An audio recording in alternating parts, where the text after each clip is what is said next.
Chapter 19. The Kumbh Mela is one of the largest Hindu gatherings in India, held every 12 years in four sacred sites: Prayagraj, formerly Allahabad, which stands at the Sangam of Ganga, Yamuna, and Saraswati rivers; Haridwar on the banks of Ganga; Nashik by the Godavari; and Ujjain by the Shipra river. According to Puranic lore, during the churning of the ocean by the Devas and the Asuras, drops from Amrita fell upon these four holy places, and so the belief is that astrologically, at particular confluence of stars and planets, the water turns into nectar again, making this the auspicious time for pilgrims to bathe in these rivers for spiritual awakening. The genesis of the Kumbh Melas held during these periods may be traced to Adi Shankaracharya, who encouraged gatherings of learned sages at these spiritual charged places to discourse upon and discuss the deeper truth embedded in the Hindu scriptures. The Kumbh Mela in Prayag is attended by millions of people, each one aspiring to a snan in the sacred Sangam. The Kumbh of yore was in many ways very different from the Kumbh Mela today. It was a huge congregation of humanity, of course, but a different rhythm prevailed, and it was certainly not as populated, nor were there kind of facilities as there are now. In those days, Kalpavasis would leave their homes in villages near and far and set up simple tents on the banks of the Ganga, leading an austere spiritual life away from the pulls and pressures of the households in their daily existence. They would spend time learning from their gurus and hearing discourses, chanting the scriptures and observing vows such as eating once a day and bathing in the Ganga. It was a traditional scene of deep piety going back years and years. Besides their meager belongings, people from the villages even brought with them their domestic animals, and it would be a familiar sight to see a cow or a goat tied outside their dwellings. The small areas that the Kalpavasis had occupied would be demarcated by sowing barley on thin ridges of sand, and soon they would have a lush green boundary outside their tents. Cooking would be done in a corner in the open, on a wood fire by improvising a stove with bricks or digging a small pit in the sand. There would be happy chatter, simple spiritual conversations, and sharing of food. Small children dressed as Radha and Krishna with bells tied to their ankles would dance around in the open sand. As one walked by, the sounds of kirtan with the rhythmic playing of cymbals, the Tulsi Ramayana, or the reading of Srimad Bhagavad by a group elder could be heard all over. In January 1989, Ma went to Allahabad for the Kumbh. Tents with basic facilities had been set up in the area allotted for Maharajji's camp, and a temporary kitchen for Bhandara was organized, where khichdi and other food were prepared to feed all who came. At a distance, a separate camp was set up for Ma and the accompanying ladies. In Ma's camp, there were four tents. A small tin shed served as a kitchen. On the moist, sandy floors of Ma's tent, heaps of wheat straw were spread out and covered with coarse black blankets, which served as bedding for both mothers. Straw is used in the villages to serve as mattresses in harsh winter months for North India, since it is an excellent insulator to protect from the cold. In those cold nights, the mother used two thick Gandhi ashram quilts, rather rough in texture, as covers. At the foot of their beds, I would roll out a similar bedding for myself. During the day, the blankets and pillows were packed away from sight, and we would spread black blankets on straw for the mothers to sit and meet visitors. An old black tin trunk was kept in the corner, covered with a red cloth, and this served as the puja table for Ma. Baba's blanket was placed on this reverentially. A little platform was made with 10 or 12 bricks in a small space in the center, and every morning and evening we would light a fire with wood coals and dried cow dung cakes kept in a metal container. This completed the decor of Ma's tent.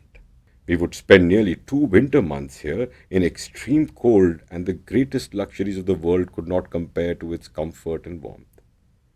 At Brahma Muhurat, between 3:30 and 4:30 a.m. each day, Ma and Jivanti Mataji would go for a bath in the river, accompanied by the rest of us.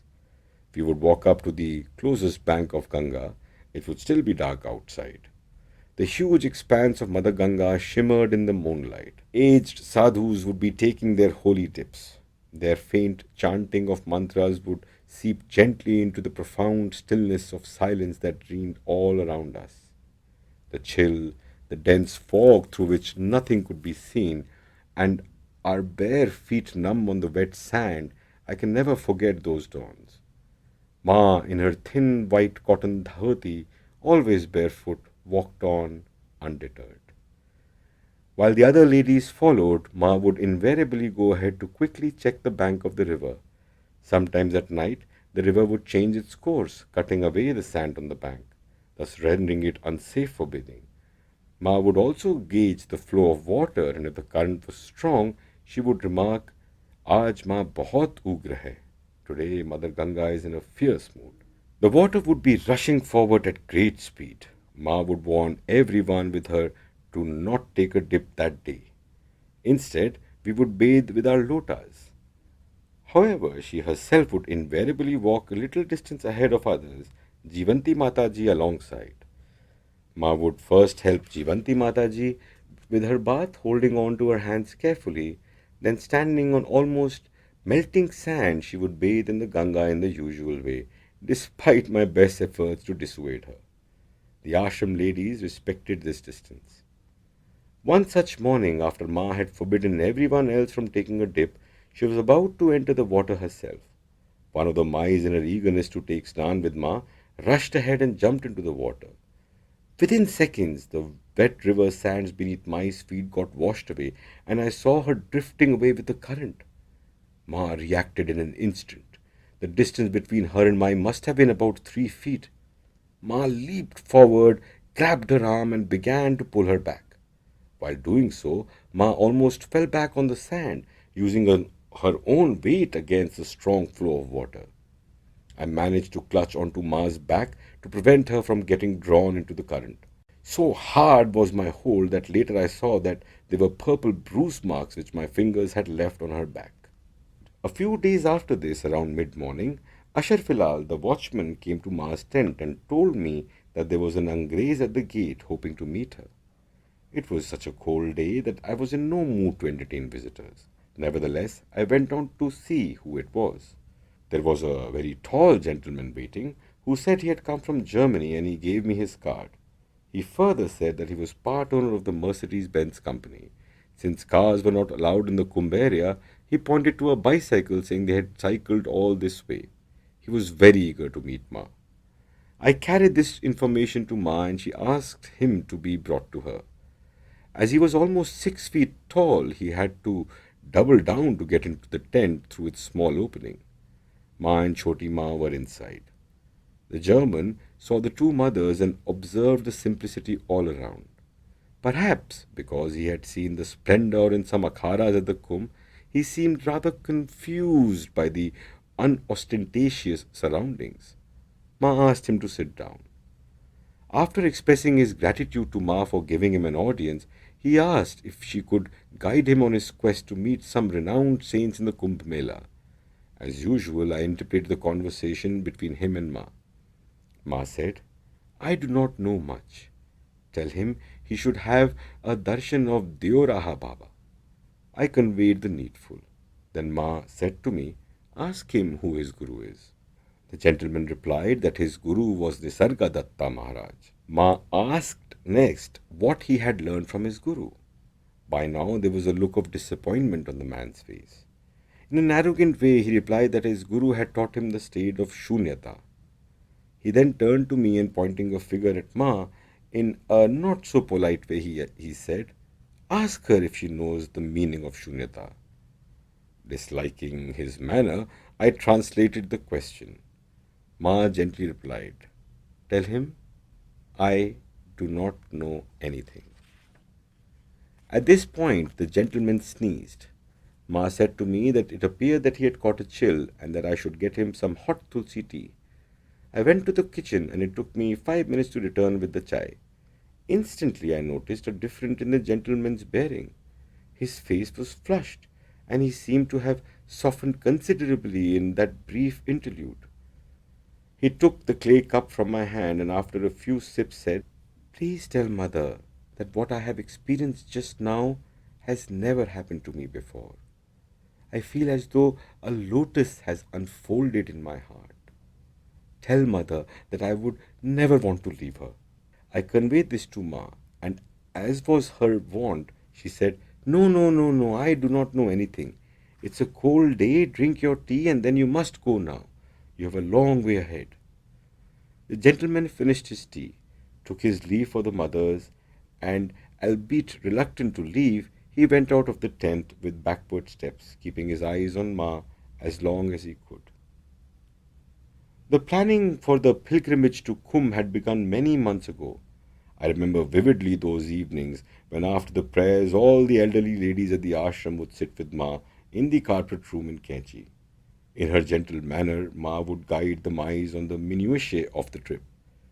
On one of these occasions, Mummy was present, and seeing her eagerness, Ma smiled and said, "Mummy, आप भी हमारे साथ चलेंगी? Mummy, you will also come with us." Mummy was overjoyed to hear this. Since in the winter months, Mummy was usually in Shahjahanpur, Ma had asked her to join us directly in Allahabad for the Kumbh Mela. My second brother was driving her up.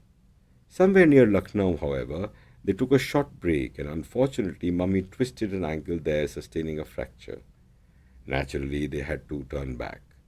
So it came to be that on the day she wanted to join us, I received this telegram instead. Feeling the pain of Mummy's acute disappointment, I bore this news to the two mothers who were then sitting in the tent. "Mummy is not going to be able to come, Ma," I said. Ma remained quiet for a moment. "देख क्या होता है," she said finally. "Let's see what happens." In my mind, that is where the matter ended. By now, crowds in the Kumbh had started swelling and festive snans had begun.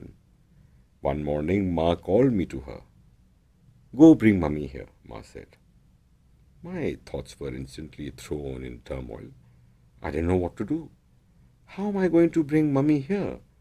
And even if she arrives, how will she manage the day to day with her leg in a cast?